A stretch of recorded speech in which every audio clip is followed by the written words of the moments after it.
Welcome to the Neuropathy Support Group and Podcast. I'm Chris, and I'm so glad you tuned in. It's my hope with this podcast to help all of us gather information that might help those that need support dealing with this debilitating issue.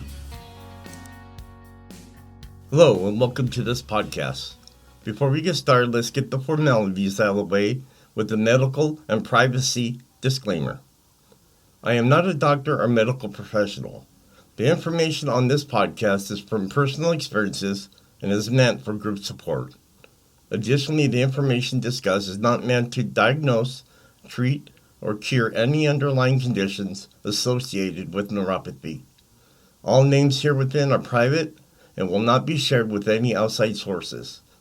Please consult your healthcare provider before making any health decisions.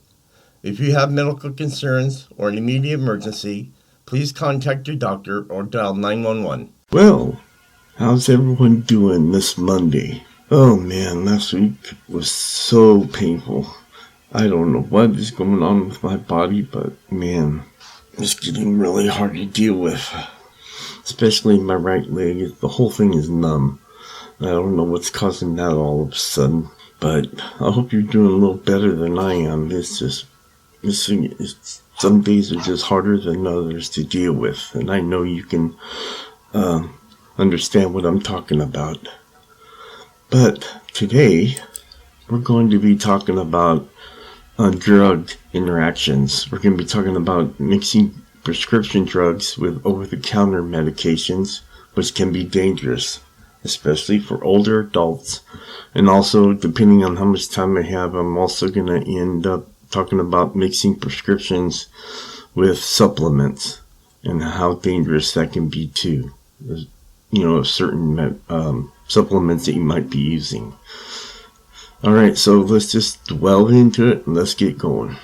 So I'm going to start out with my favorite website, which is the WebMD, and we'll go ahead and talk about what they have here. So what are drug interactions? When a medication works right, it boosts your health or helps you feel better. But a drug can bring on problems if it doesn't mix well with something else you put in your body, like another medication, a certain food, or even alcohol. When that happens, it's called a drug interaction. It could make your medication stop working, become less effective, or too strong. It could also trigger side effects. So what are the drug interactions? The main types are drug-to-drug interaction, which is when a medication reacts with one or more other drugs. For example, taking a cough medicine and a drug to help you sleep could cause two medications to affect each other. The other type of drug interaction is drug-food-drink interaction. This is when something you eat or drink affects a drug. For instance, it can be dangerous to drink alcohol while you are on certain medications. Some vitamins and dietary supplements interact with medicines also. And then drug-condition interaction.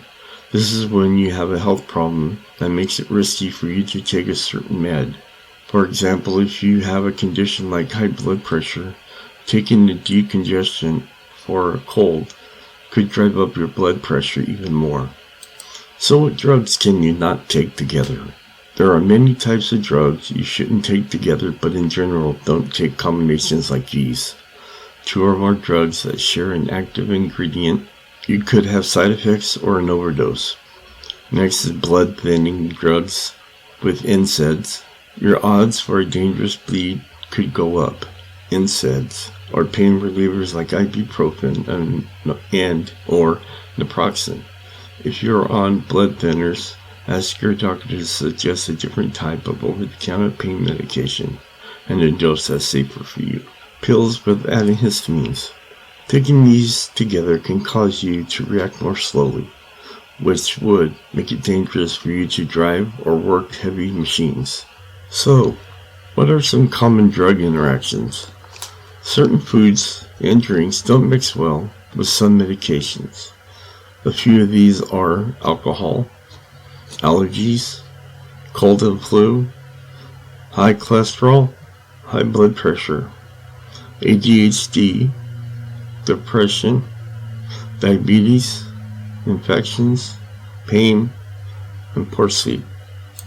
So what you want to do is make sure that you talk to a pharmacist to make sure that you aren't taking anything that will have a drug interaction with itself.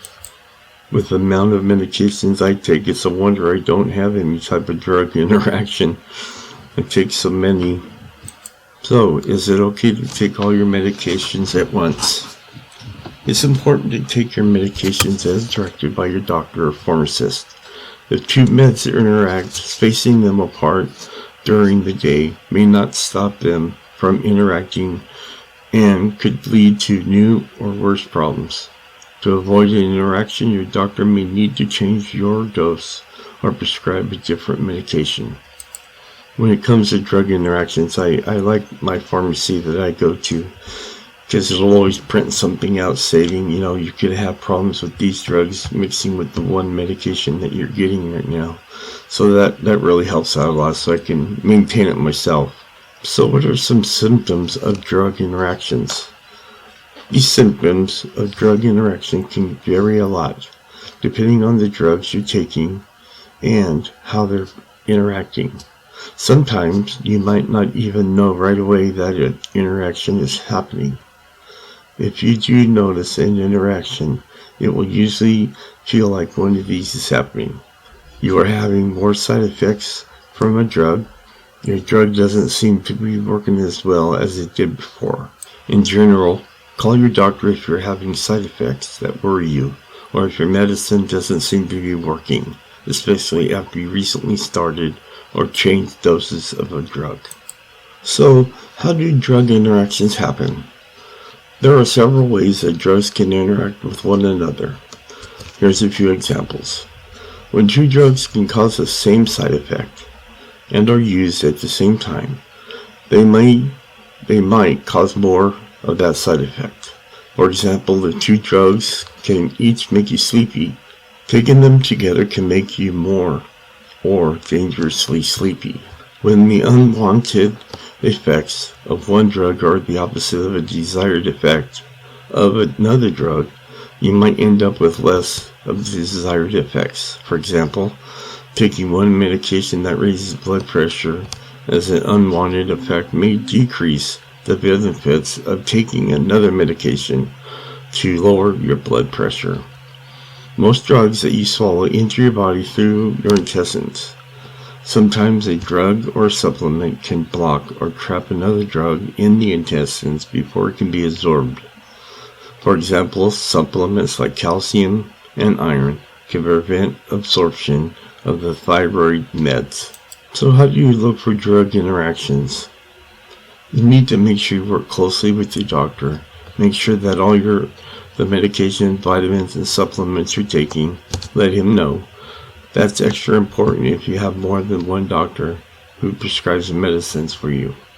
You could show him the list of the meds you're taking and bring the medication packages to your appointment.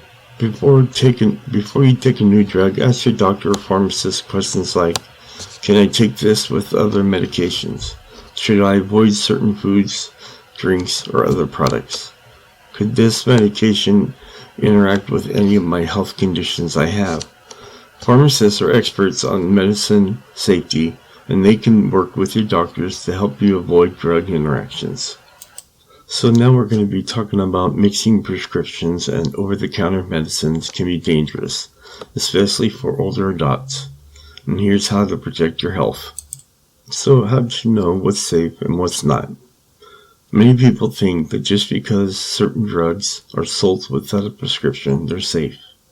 Approximately 83% of U.S. adults in their 60s and 70s used at least one prescription drug in the last 30 days, and about 1/3 used 5 or more medications, most commonly for cholesterol, high blood pressure, and diabetes. And I take all 3 of those. However, many seniors also take non-prescription products for everything from arthritis pain to constipation, and there's not always discussing their use with a physician. or a pharmacist. And that's one thing you need to do, is make sure you talk to either both of them, and to let them tell you what could interact with the medication that you're taking. When mixed with prescription drugs, active ingredients in cold, allergy, and other common medications can be a recipe for serious problems. You can take too much and not realize it, causing other medications to be less effective and potentially leading to organ damage if this happens regularly. So here's some hidden side effects. Common pain relievers like ibuprofen or aspirin alone or in combination with other medications can lead to increased risk of bleeding, stomach and kidney problems. Antihistamines and decongestants and sleep aids can affect memory, cause dry mouth, and urinary retention. And that happens to me quite often. These products may also cause daytime drowsiness, leading to balance problems and increased fall risk.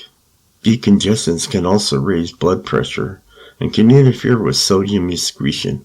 When it comes to drowsiness, all the pills I take cause drowsiness, so there's no way of getting around that for me at all. Because a lot of the meds I take for, the mental issues, they all make you go to sleep.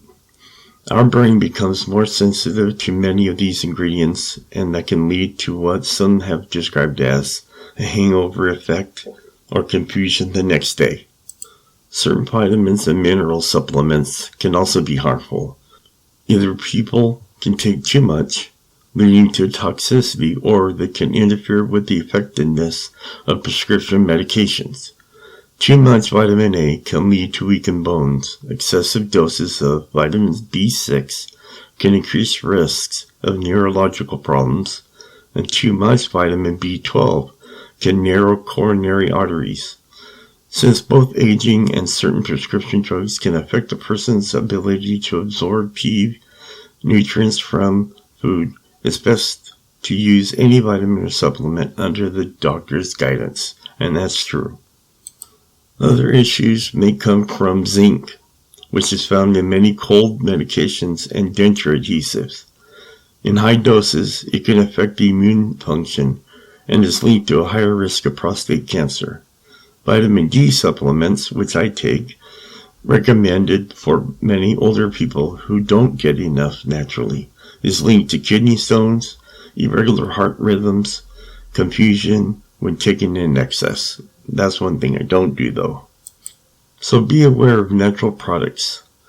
What about the natural herbal products?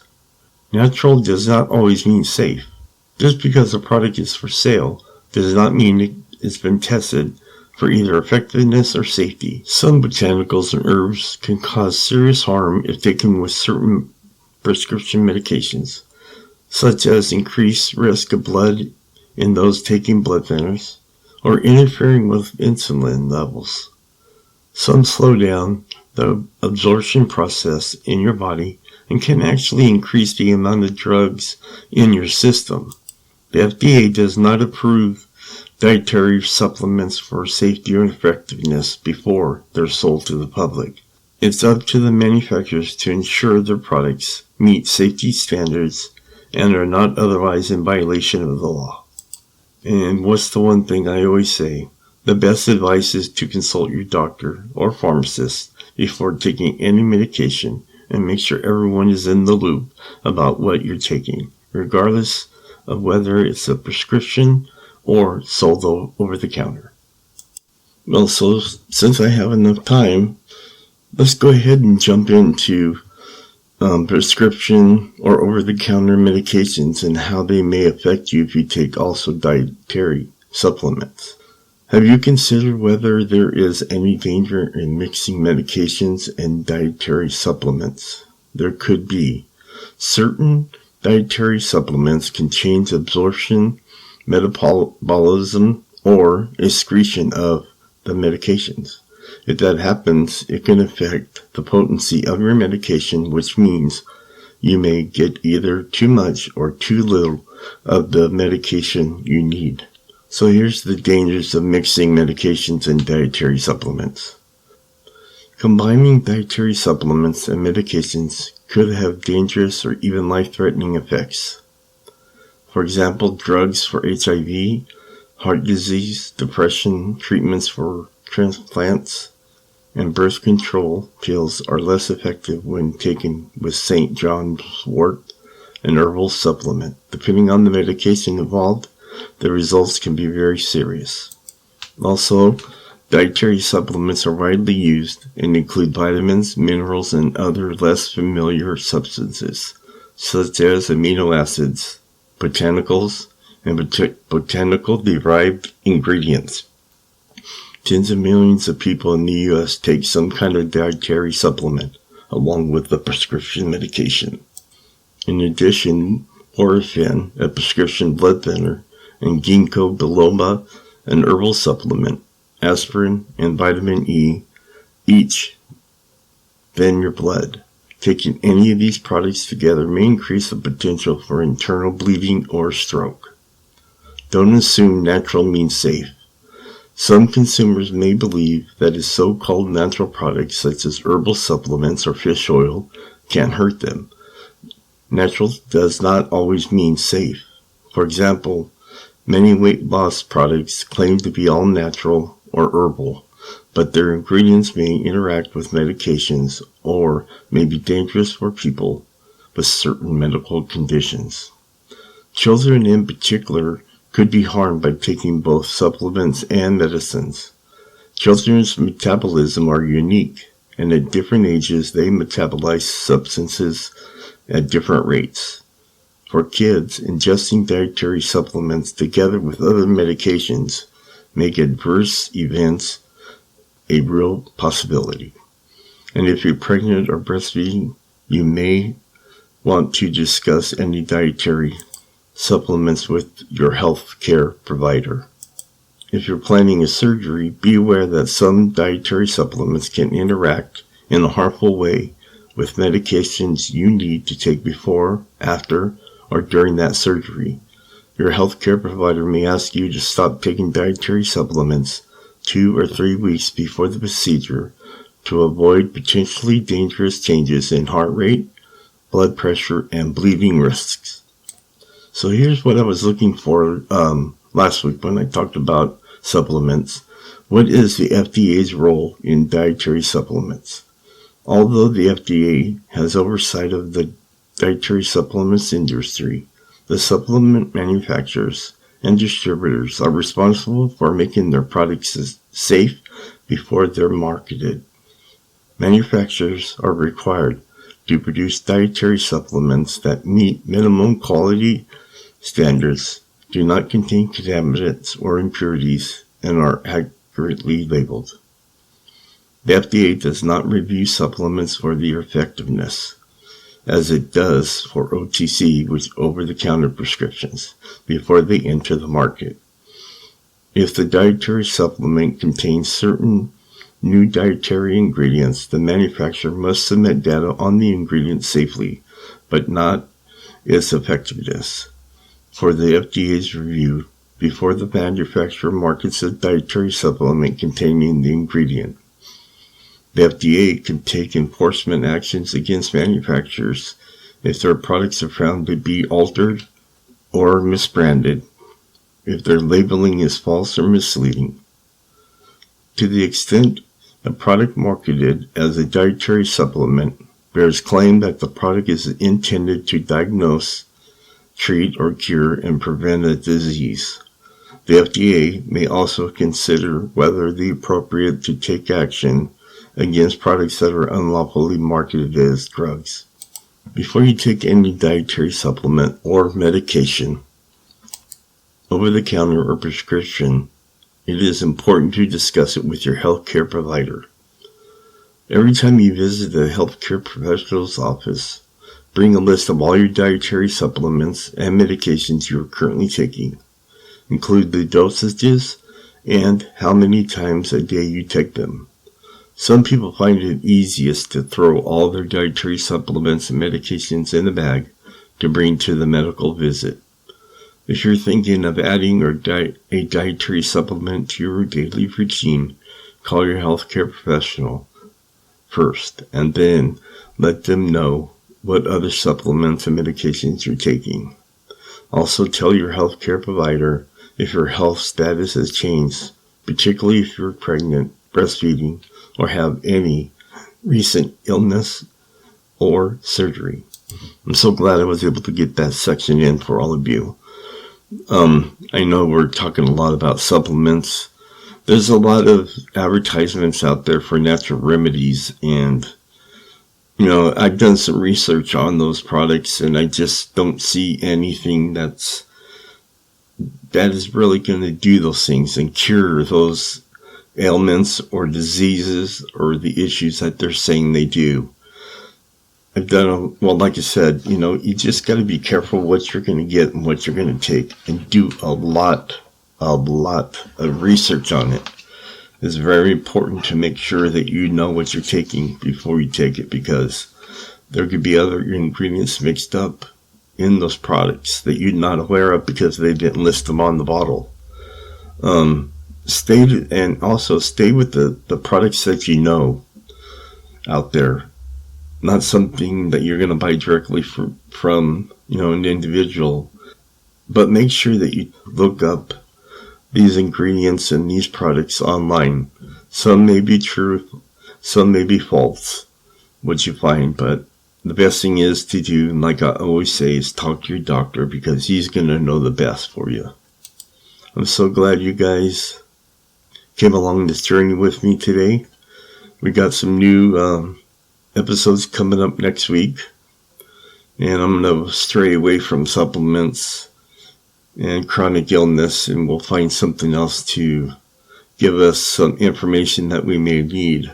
Trying to deal with neuropathy, nerve pain, any kind of pain such as that.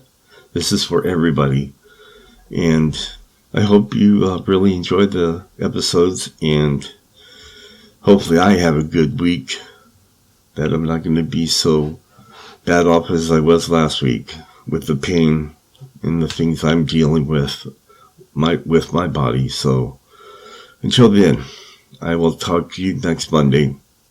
Bye. As we come to a close, it's my hope this podcast and other sources, such as product reviews that I have discussed today, can better our lives and give us some relief dealing with neuropathy. This episode, plus others, are posted every Monday on Facebook, Twitter, Instagram, iTunes, Spotify, and Stitcher. And finally, whatever life throws at you, even if it hurts you, just be strong and fight through it. Remember, strong walls shake, but never collapse. Talk to you next Monday.